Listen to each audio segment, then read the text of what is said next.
Welcome to Unbelievable Stories. Today's story is full of shocking twists and real drama. Subscribe and like to stay updated. Let's dive in. I checked my surroundings from my hidden position in the corner, and my breath caught as I saw someone struggle to crawl over the debris littering the road. I readied for battle by tightening the laces of my tough leather combat boots and rolling up my sleeves. My priority was to save the individual who was on his way to safety, even if it meant placing myself in danger once again for a stranger. Gripping my standard-issue rifle, I slowly proceeded from my hiding position to gaze over the building's edge.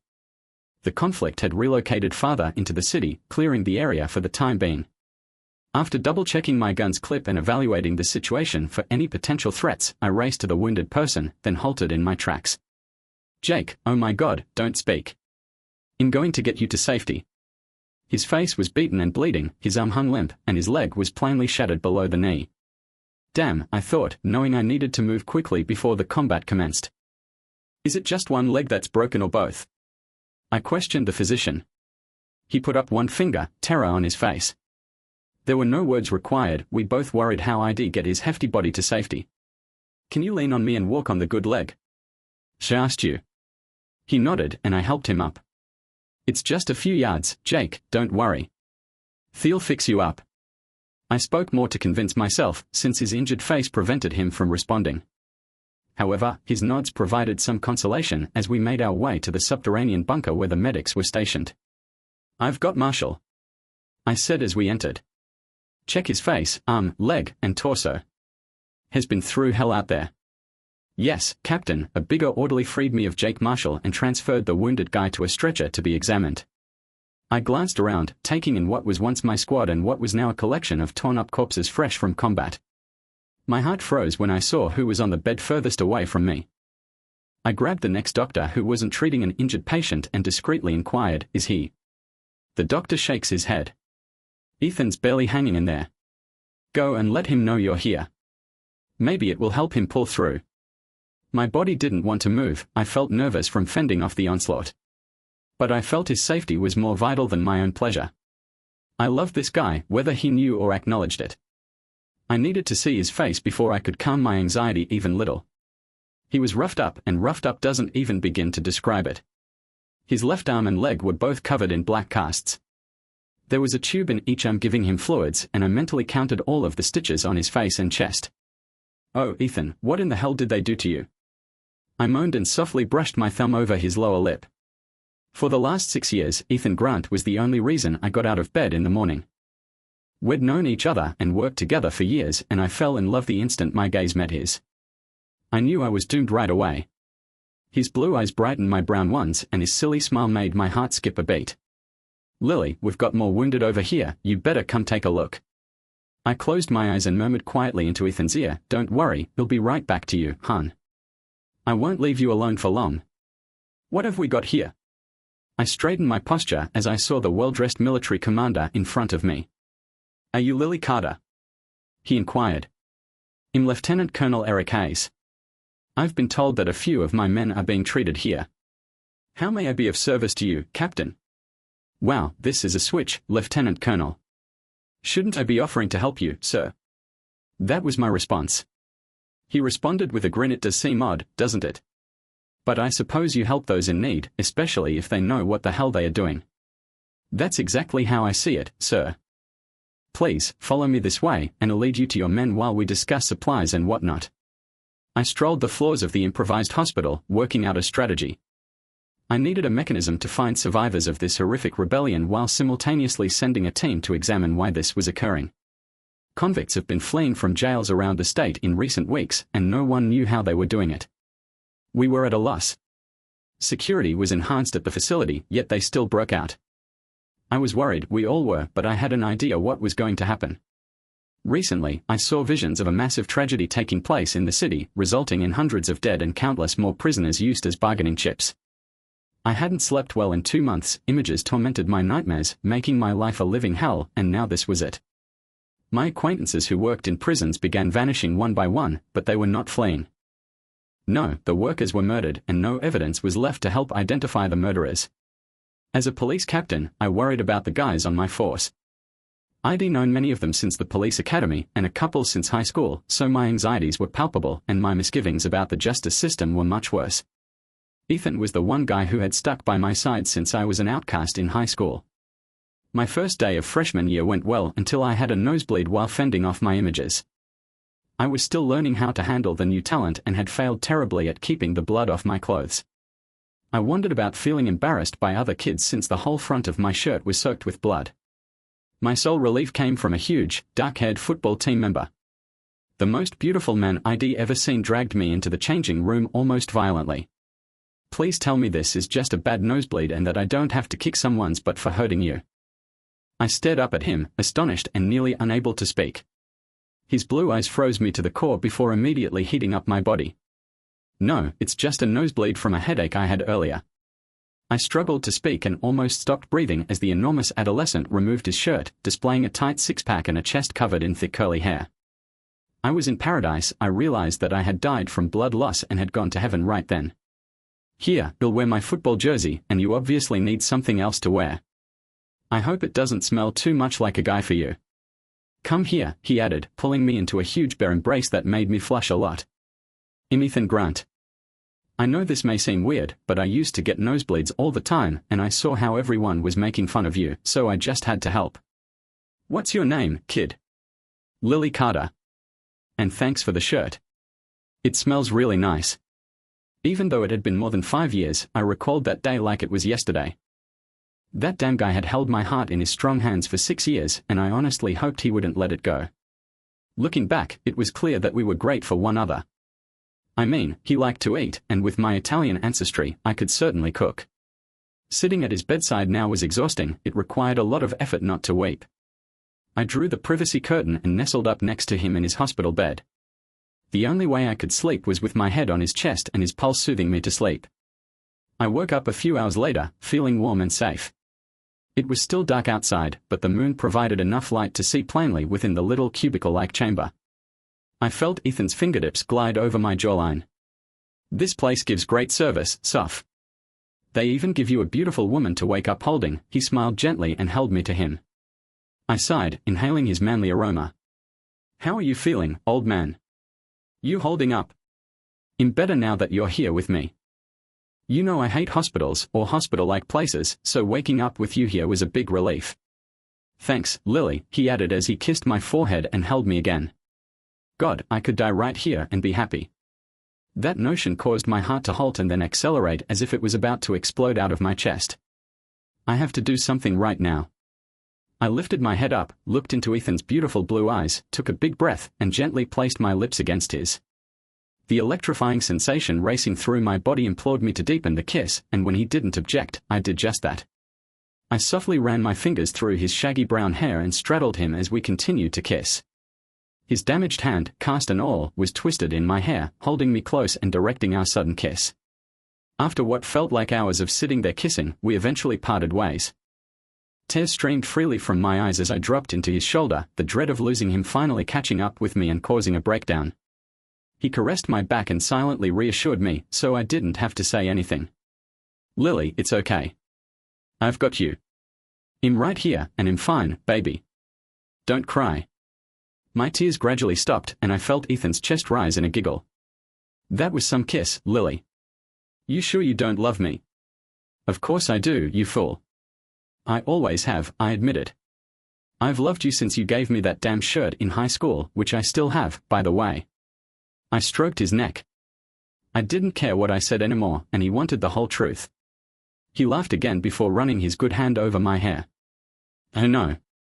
I've loved you since then, too, but I thought you wouldn't want to risk our friendship, so I didn't push it.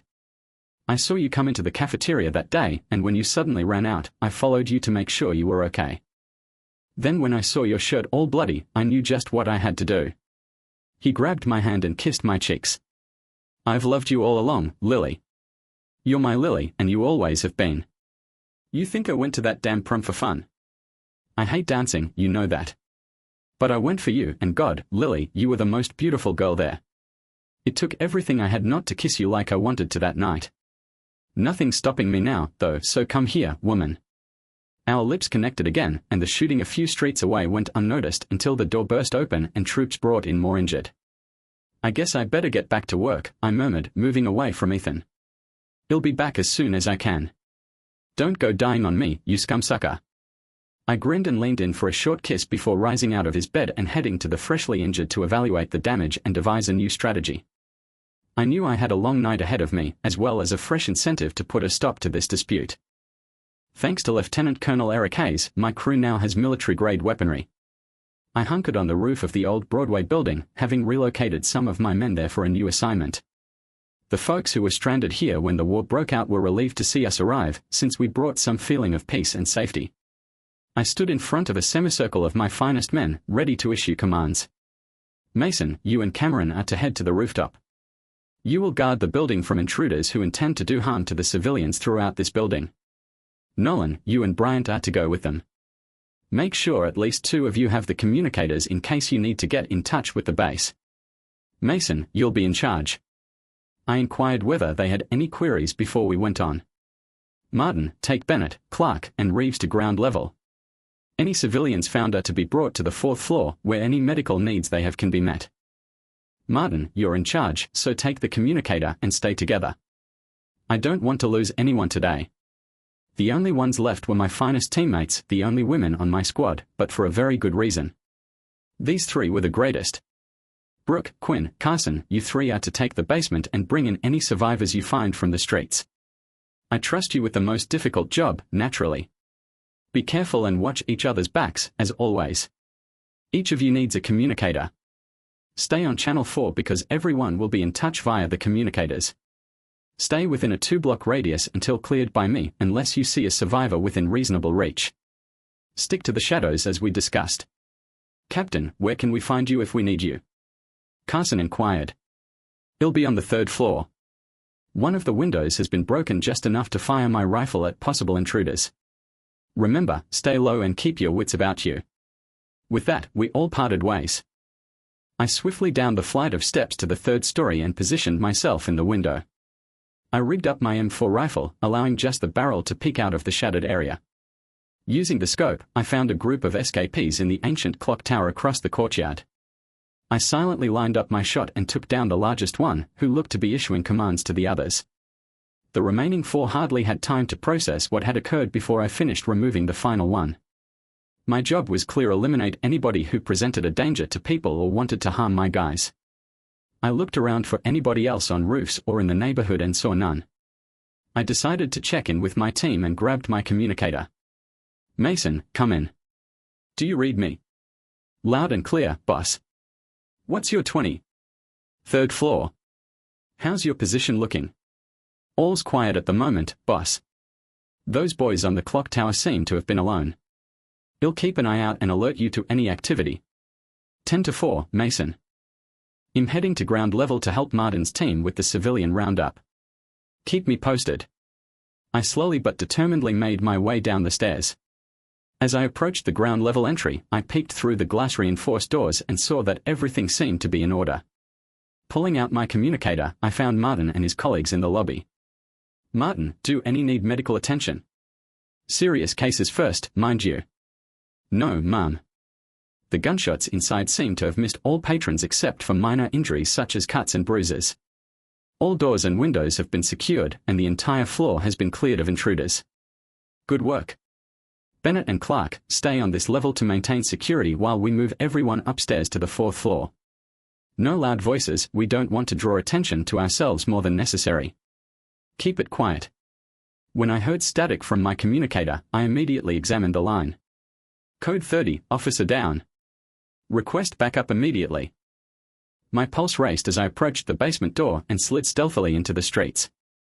Ava Quinn was one of my finest officers and a good friend. I knew I was risking my life to rescue her, but nothing is more essential than your team and friends. I took my 9mm out of my ankle holster and prepared for a seek and retrieve operation. I scanned my surrounds and took in the situation. I could plainly see Quinn on the ground, still shooting at the approaching rounds. Brooke stood next to Quinn, shielding herself and Quinn from the bullets with a vehicle hood, but Carson was nowhere to be seen. I braced myself and looked around to see if there was anybody else to shoot at. Crouching low, I dashed for the vehicle bonnet held up by Brooke, who was starting to look pale. Bullets rushed past me as I made my way under the barrier, grabbing one end to relieve some of the weight on Brooke, who was slowly fading. What the hell is going on? Where's Carson? Shast. They took her, Captain, Brooke said frantically. The first line of fire went out, and she took a hit in the leg. It didn't look like it hit an artery, but it slowed her down. They swooped in and dragged her back to the main plaza building. Quinn and I tried shooting out their kneecaps, but we couldn't get her back. Quinn took a hit in her thigh, no major veins, but it's deep. Someone's going to have to dig it out soon. I cast a glimpse at Brooke's shoulder. You're bleeding too, looks like you caught one in the shoulder. How are you feeling besides the obvious? Can you help me with Quinn here? Let's use the shield to get back to the building. Quinn, can you walk at all? I can limp, Captain. That's how I made it over here. Don't worry, I'm stronger than I look. All right, on 3, we'll lift you up on your good leg, and you'll lean on me. Got it. Brooke, drag the shield along since we can't fight the shots and haul Quinn too. Can you handle that with your shoulder, or do we need to switch positions? Not a problem, Captain. I barely feel it right now. Let's get Quinn to safety so we can take down those scumsuckers and get Carson back. We hurried back to the building, utilizing Brooke's shield. I ended up lifting Quinn over my shoulders in a fireman's fashion to bring her back swiftly. When we returned, Daniel and the others were ready to aid us. Where's Carson? Is she hurt too? Daniel's expression was filled with anxiety. A group of the escapees took her. She was shot in the leg, which led to her capture, I stated, seeing his look fade. Don't worry. I'm already working on a plan to get her back. He nodded before grabbing Quinn as she slumped from blood loss. Get her upstairs. I'll alert the medical team and make sure they're ready when you get up there. I grabbed my communicator and told the medical personnel about the oncoming injured, then pulled out my mobile phone and phoned Lieutenant Colonel Richards. Richards, Lieutenant Colonel, I need your assistance. 2 of my team are injured, another one is captured and injured as well. I need the floor plans for the entire block, ASAP. Is this attainable, sir? Absolutely, Captain Carter. I'll have my men gather the documents and send a helicopter your way. Send your wounded back here, and I'm sending you 10 of my best men and women on the helicopter. Stay safe, and I'll have my men there in no more than 20 minutes. The connection went dead, and I exhaled the breath I had been holding.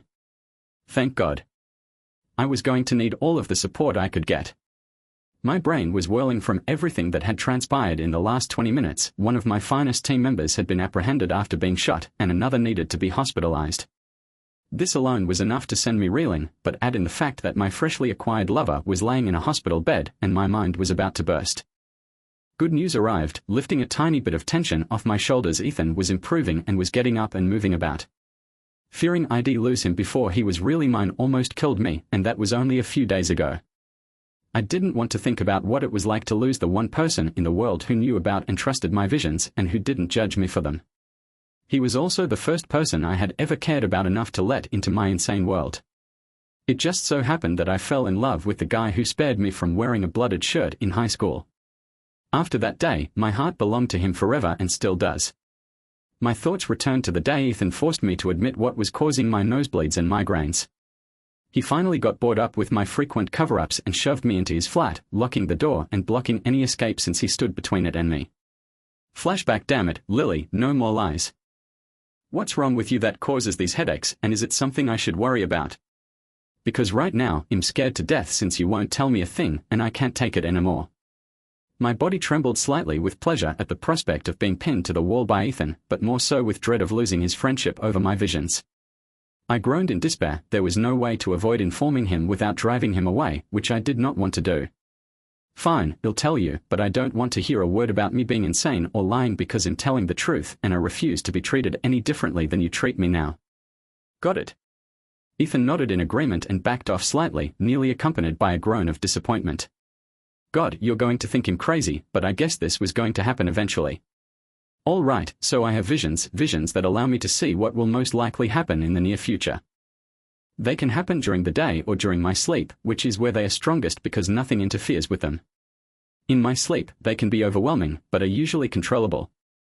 Close your mouth before you start catching flies, Ethan. It's not a good look on your handsome face. He closed his lips and stammered before uttering a whole statement. Let me get this straight. You have visions that allow you to see into the future and they cause you to have nosebleeds. He didn't answer.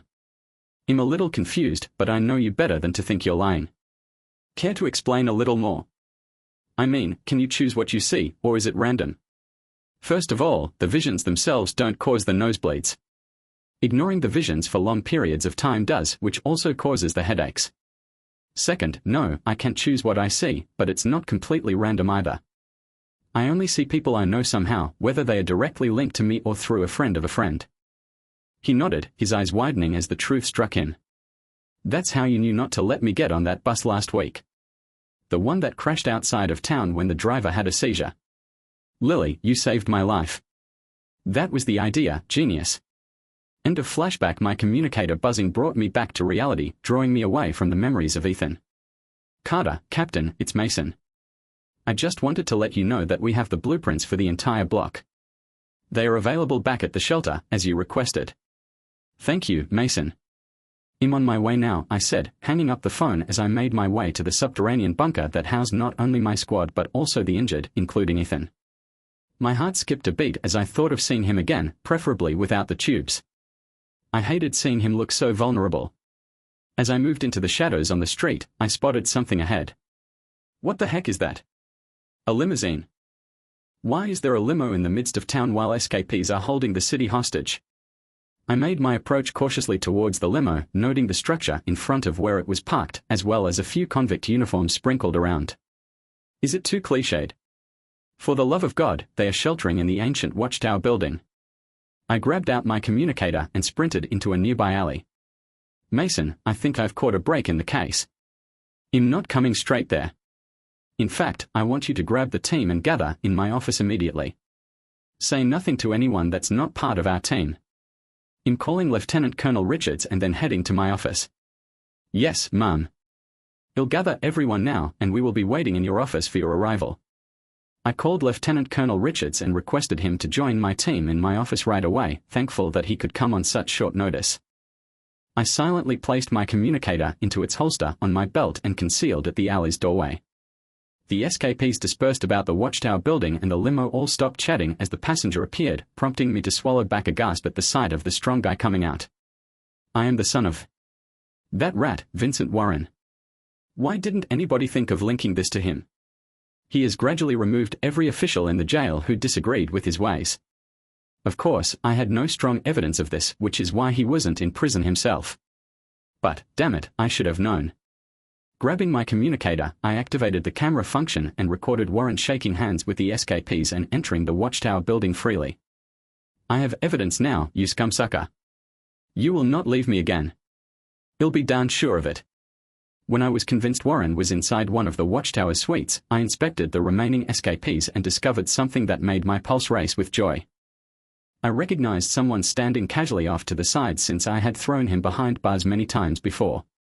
Yes, my day just got better since I now had the ideal opportunity to acquire the inside scoop on this scandalous enterprise, and mine was presently seeking for a way out. Kyle Hudson's expression indicated that he wanted to be free of Warren's control as soon as possible. Hudson's popularity with Warren was most likely hampered by his status as a recognized informant. Knowing what I needed to do next allowed my body to relax somewhat, knowing that I would accomplish without difficulty. I had to entice Kyle the Rat Hudson, and I had the ideal bait in mind. Thank God for the minor blessings. Hudson caught me out of the corner of his eye as I allowed myself to be visible roughly 20 feet from his present position. Even though I was the one who placed Hudson in prison, there were no hard feelings since it was to protect him from some violent old acquaintances, and he virtually asked me to give him a long term to keep them away. I arrived at my subterranean office about 20 minutes later, a journey that should have taken less than 10 minutes, but with one additional passenger, it took a little longer. You know the drill. Keep your eyes down and your mouth shut until I say otherwise. That was all that had to be said.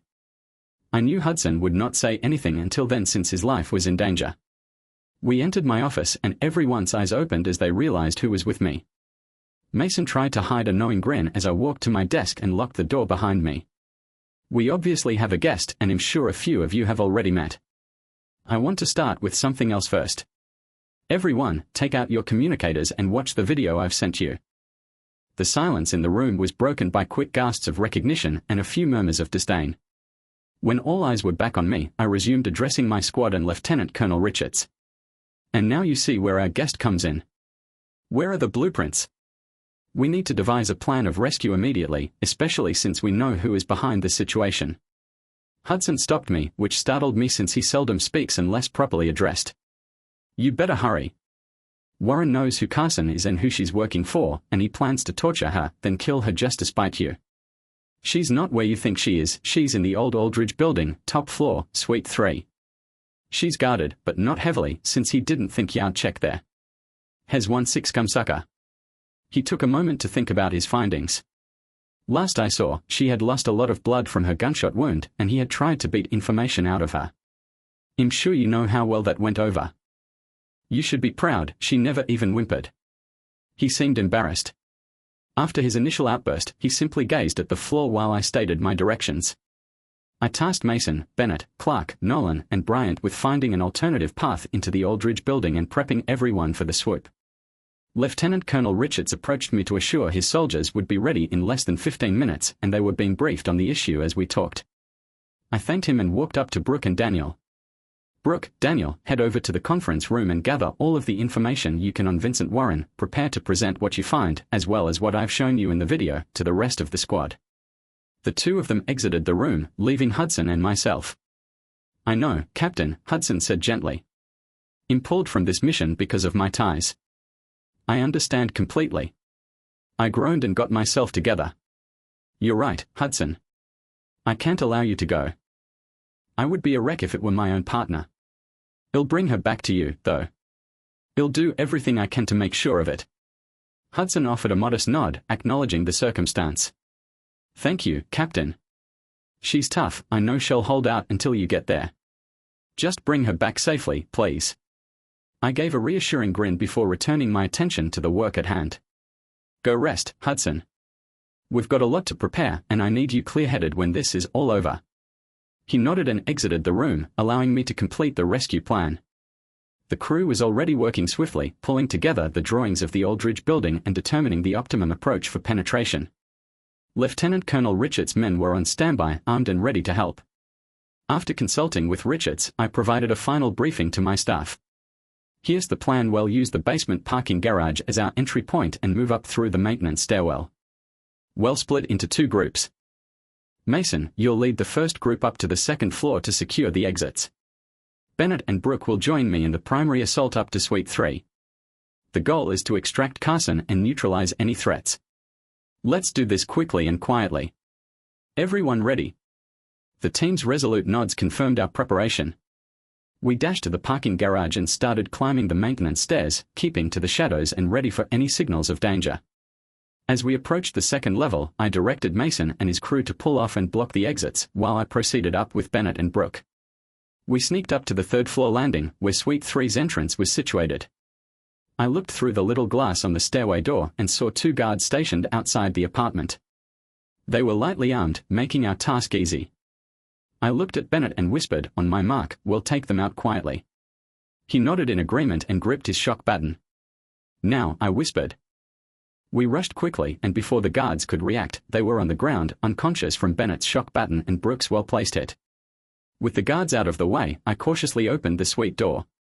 The room was faintly lit, but I could make out a person chained to a chair in the middle. It was Carson. Her face was pallid, and the bullet had left a huge bloodstain on her leg. She was unconscious but still breathing. I directed Brooke to look for more hostiles as Bennett and I hurried to Carson's aid. "Hang in there, Carson," I said softly, slowly releasing her shackles. As we worked, I observed something out of the corner of my eye. One of Warren's guys appeared from the shadows, pistol in hand. "Get down!" I yelled, yanking Carson's lifeless body to the ground as a gun rang out, nearly missing us. Bennett went into action, tackling and disarming the guy in seconds. As Bennett secured the hostile, Brooke returned with word that the remainder of the floor was clear. We needed to act quickly, however, since I knew more of Warren's men would arrive shortly. "All right, let's get her out of here," I instructed. We swiftly dragged Carson back down the stairs and retraced our steps to the basement. When we arrived at the parking garage, Lieutenant Colonel Richards' men were already there, ready to cover our escape. They assisted in loading Carson into a waiting medical truck, and I signaled for the remainder of the crew to meet at the meeting site. After Carson was safely on her way back to the hospital, I addressed Richards and my staff. Good work, everyone. We've secured Carson, and that's a major win. But we're not done yet. Warren is still out there, and we have to bring him down. Richards put a solid touch on my shoulders. You've got my full support, Captain. Warren's time is running out. We reassembled in the command center to plan our next move. With the plans of the watchtower building and information from Hudson, we understood where Warren was most likely hiding. The goal was to attack fast before he could move. Here's what we're going to do, I said, putting out the plan on the table. We'll split into 3 teams. One will breach the main entrance, the second will come in through the roof, and the third will take the basement level. Warren won't have anywhere to go. The squads dispersed, each allocated to a separate access point in the watchtower building. I led the primary entry squad as we cautiously approached the front doors. The foyer was tightly guarded, but we had the element of surprise to our advantage. We surged through the doors, disarming the guards in a quick, coordinated attack. I could hear other teams breaking their access points over the communications. As we exited the main level, I saw Warren escape up a service stairway. Warren's on the move, heading up the stairs. I said into the communicator. I followed him up the stairs, my heart thumping in my ears. He was just ahead of me, anxiously attempting to get to the roof. As I approached, he turned and fired a shot that grazed my shoulder. The pain was intense but tolerable, so I didn't let it slow me down. I attacked Warren just as he made the last landing, knocking the rifle out of his grasp. We fought momentarily, but I eventually overcame him and restrained him with flexi cuffs. You're not going anywhere, Warren, I hissed, pushing him back down the steps. It's over. I maintained a strong grasp on Warren's arm while dragging him down the stairway.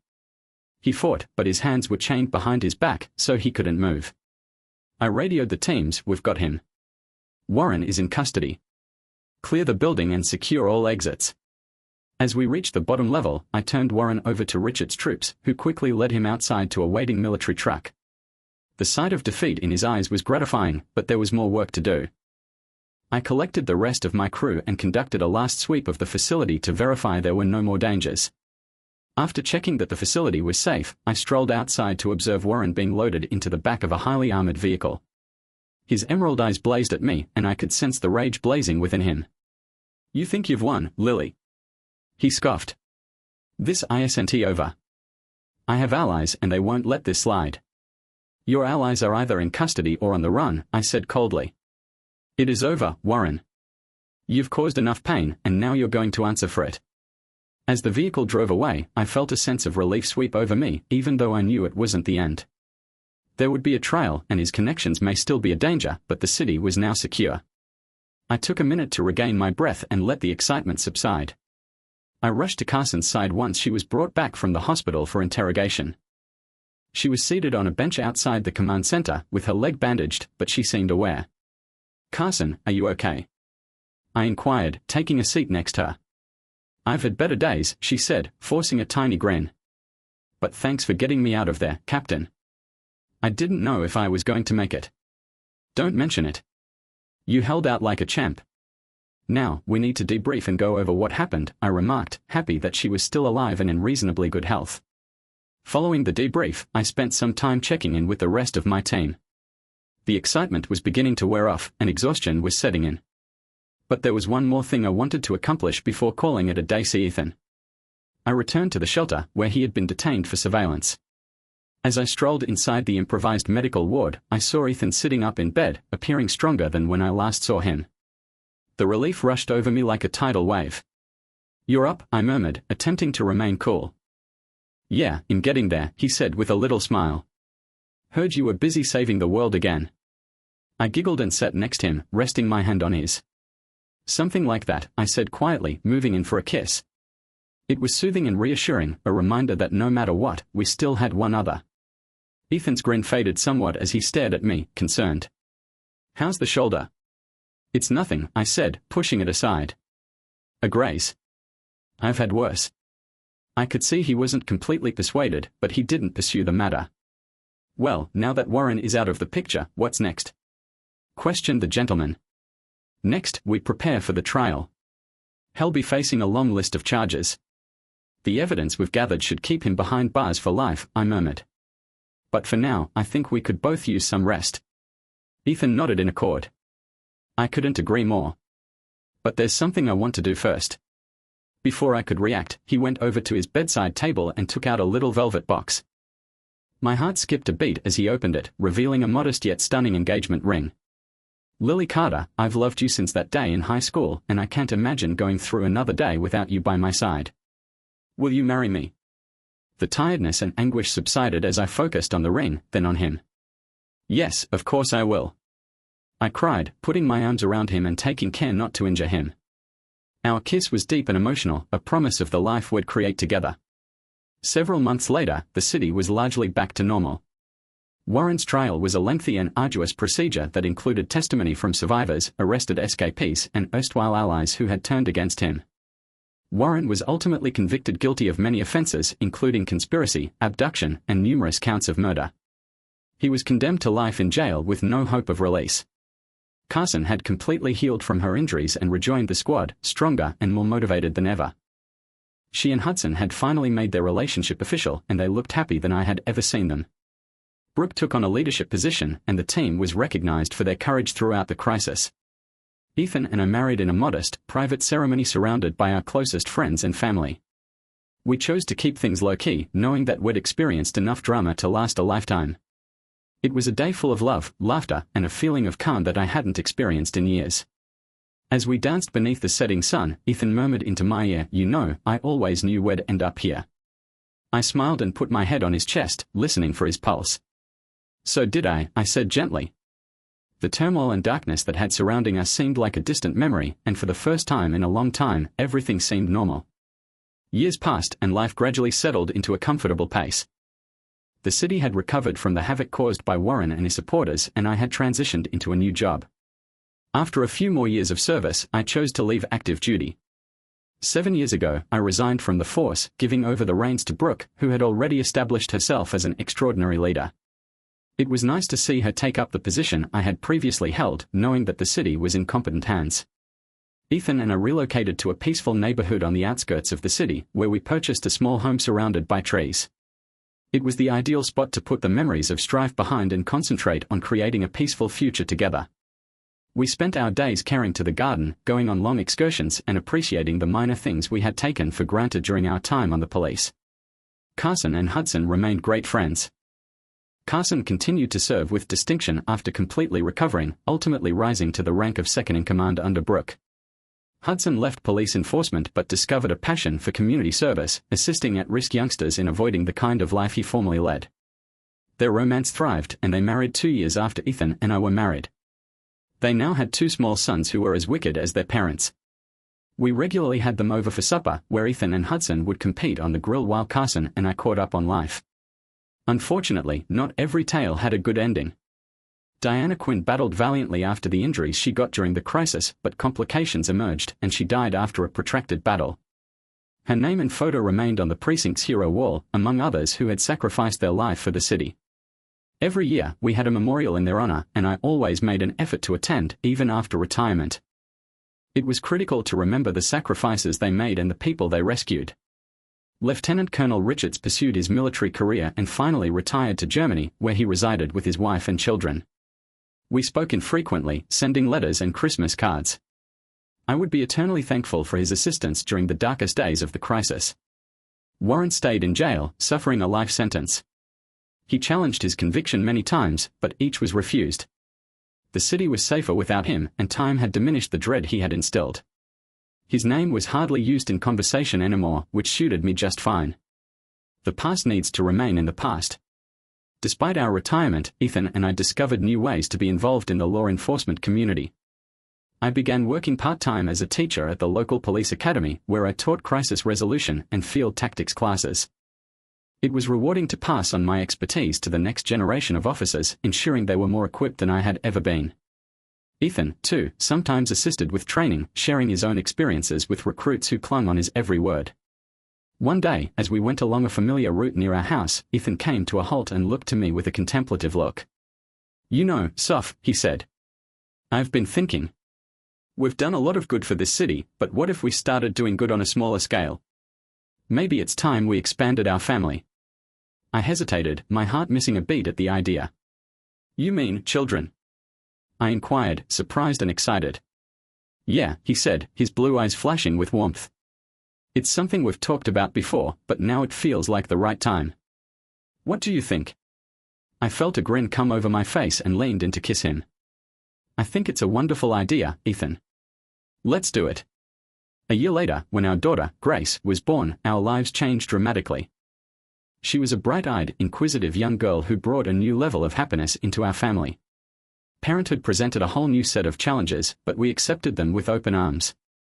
We used to joke that if we could withstand all we'd gone through in our jobs, we could certainly manage a kid. Our little family expanded, as did our pleasure. Watching Grace run around the lawn with limitless vitality, it was difficult to think that the world was once so dismal. I had never dreamed that we could have so much love and tranquility. Even if the days of risk and excitement were behind, the memories of those times would remain with me. They formed who I am and led me to where I am today, a place of happiness and love, surrounded by those who are most important to me. I had braved the city's darkest corners, addressed my innermost fears, and found my way back to the light. As I sat on the porch, watching Ethan and Grace play, I realized that, despite all of the struggles, wounds, and losses, I had finally found the life I had been striving for. And for that, I was forever thankful. Life with Grace introduced us to a new kind of bliss that neither Ethan nor I had before experienced. Watching her develop and explore the world with wide-eyed wonder reminded us every day of the beauty in life's most basic moments. From her first steps to her first words, every milestone brought us laughter and delight. As Grace developed, it became evident that she inherited a spirit of bravery and drive. She was the kind of youngster who would tumble, recover, and try again without hesitation. I remained connected with the police academy, teaching part-time and mentoring new recruits. It was rewarding employment that enabled me to share my experiences while still making time for family. Ethan later became a consultant for the local police force, where he provided crisis management experience and assisted the organization in refining its policies. It allowed us both to continue connected to the community we had served for so long, but without the intensity of our previous duties. When Grace was approximately 6 years old, we went on a family excursion to a cabin in the mountains. It was a modest, rural setting encircled by towering pine trees and a lovely, trickling brook. We spent our days hiking, fishing, and cooking marshmallows over the campfire at night. The air was fresh and chilly, providing a pleasant respite from the stresses of daily life. Grace dashed ahead of us one day when we were strolling down the stream, her laughter booming through the woods. Ethan and I walked behind, relishing the calm. Then, out of nowhere, Grace said, "Mom. Dad. Come see this." We hastened our speed and saw her standing by a huge boulder near the stream, pointing enthusiastically at something underneath it. "Look! A turtle!" she shouted, her eyes widening with surprise. We squatted alongside her and discovered a little turtle, its head sticking out warily. Grace glanced up at us and said, "Can we keep it?" I exchanged glances with Ethan, who smiled. "How about we let it stay here in its home, sweetie? It's happiest in the wild, where it can find food and friends," I said with humor. Grace pouted for a bit, then nodded in understanding. "Okay. Can we come visit it next time we come back?" "Absolutely," Ethan murmured, ruffling her hair. "Well, come back and check on it." The excursion became a treasured memory, one of many times I recognized how far we had come. It was a dramatic contrast to the previous years of danger and uncertainty. Now, our life revolved on family, friends, and making pleasant memories. But there were still days when the past crept back into my mind. Sometimes I'd wake up in the middle of the night, my heart beating, and remember the crises I'd been through. It wasn't the memories of the fights that tormented me, but the faces of those we'd lost, Diana Quinn, the bystanders caught in the crossfire, and even Jennifer, whose death Warren had never shown regret for. There was still what ifs and unresolved emotions. Ethan always noticed when I was deep in contemplation. One night, while I peered out the window, he approached me from behind and put his arms around me. "Thinking about the old days?" he said quietly. I nodded and leaned back into him. "Sometimes I wonder if we could have done more, or if we could have stopped Warren before it got so out of control." He kissed the top of my head. "We did everything we could, Lily. You did more than anyone else could have. You saved lives and you brought Warren to justice. It's okay to let it go now." "I know," I said, my voice barely above a whisper. "It's just hard sometimes. I keep thinking about the people we couldn't save." Ethan turned me to face him, his blue eyes seeking for mine. "You've always cared too much, that's what makes you who you are. But don't let the past steal away our present. We have so much to be grateful for now. Let's focus on that." His words set in, and I took a long breath, letting the tension go. I was reminded once again of why I had fallen in love with him all those years ago: his unfailing support, his capacity to see the good even when things were dismal, and his ability to always bring me back to what was most important. Grace matured into a confident, kind-hearted adolescent who was intrigued about our previous careers in law enforcement. She was always aware that her parents had worn badges, but as she grew older, she wanted to hear the tales. Ethan and I discussed what we thought was acceptable, emphasizing the lessons learned rather than the risk. We wanted her to grasp the value of doing good in the world without glorifying the dangers we took. One evening, as we gathered around the dinner table, Grace made an unexpected disclosure. "I think I want to be a police officer when I grow up," she said with resolve. Knowing personally the hazards of the profession caused me to feel anxious. But I could understand her calling; it was in her blood, just as it had been in mine. "If that's what you want, Grace, I'll support you," I murmured, sharing a knowing look with Ethan. "But promise me you'll be careful. It's not an easy path." She nodded. "I promise, Mom. I want to help people, just like you and Dad did." I felt proud, even though I was scared she might follow in our footsteps. It was the same feeling of obligation that had motivated me, and I could see she was already mature beyond her years. All I could do was do my best to prepare her and hope that the world will be nicer by the time she wore the badge. Ethan clasped my hand beneath the table, and I stared at him, feeling reassured. We had withstood the storms together, and we would confront whatever was ahead in the same way, side by side, with love and resilience. As I saw Grace mature into a magnificent young lady, I recognized how life had gone full circle. The fights we fought, the sacrifices we made, and the love we created had all led us to this point. And as long as we had each other, there was nothing we couldn't handle. The day Grace graduated from high school was bittersweet. Watching daughter walk across the stage to collect her graduation made me proud, but it also signaled the start of a new chapter in her life and ours. She had been admitted to a prestigious criminal justice school at a nearby institution, and although I was overjoyed for her, the prospect of her pursuing a career in law enforcement brought back old concerns. Ethan and I assisted her in moving into her dorm, emptying boxes and preparing the little room that will serve as her home for the next 4 years.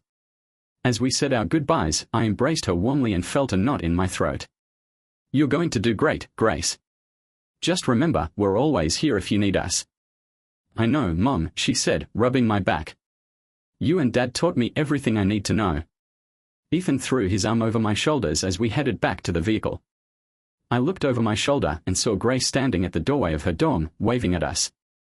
"She's going to be fine," Ethan informed me, feeling my emotions. "She's smart, tough, and well prepared.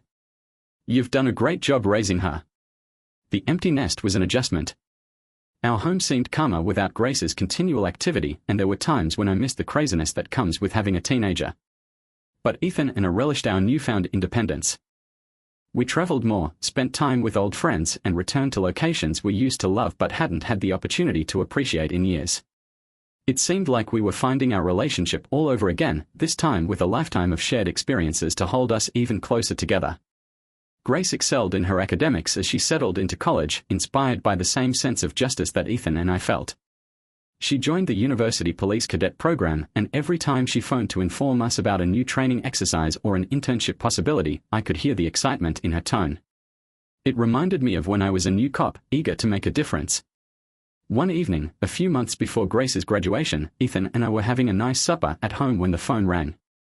It was Grace, and the tone in her voice indicated that she was delighted. "Mom, Dad," she cried out, "I've been offered a spot in the city's police academy. They said they've seen my records and recommendations, and I start training right after graduation." I felt an overpowering sense of pride and dread.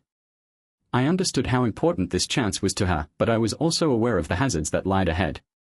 But I overcame my reservations and congratulated her.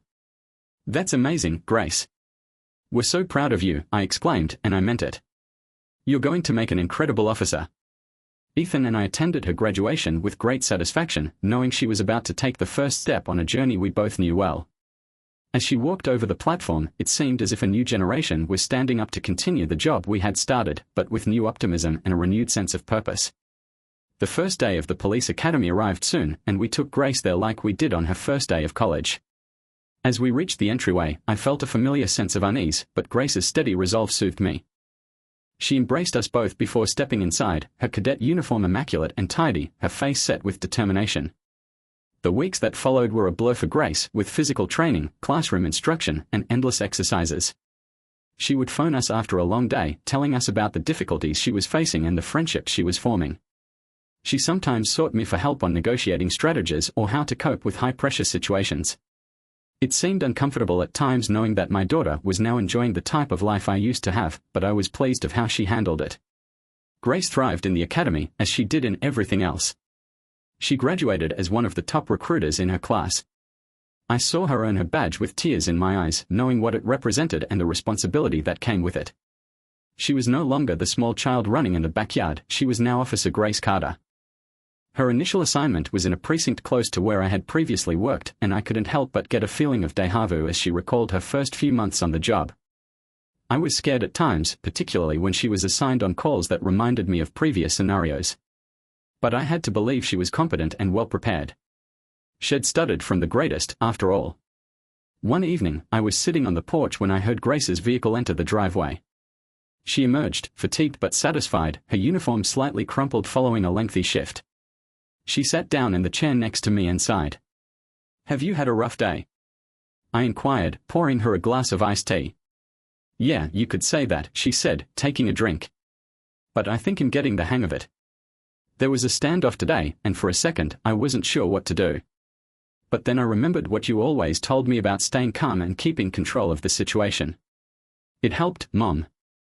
I think I actually made a difference today."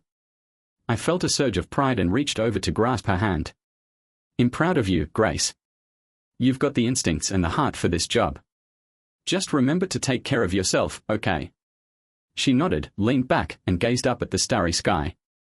"You know, I think about Grandpa sometimes. I wonder what he would say if he saw me now. Grace's father, who was also a police officer, died while she was a child." I smiled gently. "He would be so proud of you, Grace. He always believed in doing what was right, no matter the risk. And that's exactly what you're doing." We sat in a comfortable quietness, enjoying the peacefulness of the evening. There was comfort in knowing that Grace was discovering her own path, using the strength and tenacity she received from her family. Grace continued to prosper in her work, taking on increasingly difficult projects and advancing through the ranks. Ethan and I found ourselves gradually transitioning into a new stage of life, one in which we could reflect on our years of service with satisfaction while also looking forward to what was ahead. We had created a life full of love, persistence, and hope, one that we could proudly hand on to the next generation. Thank you for watching. What are your thoughts on Grace becoming a police officer?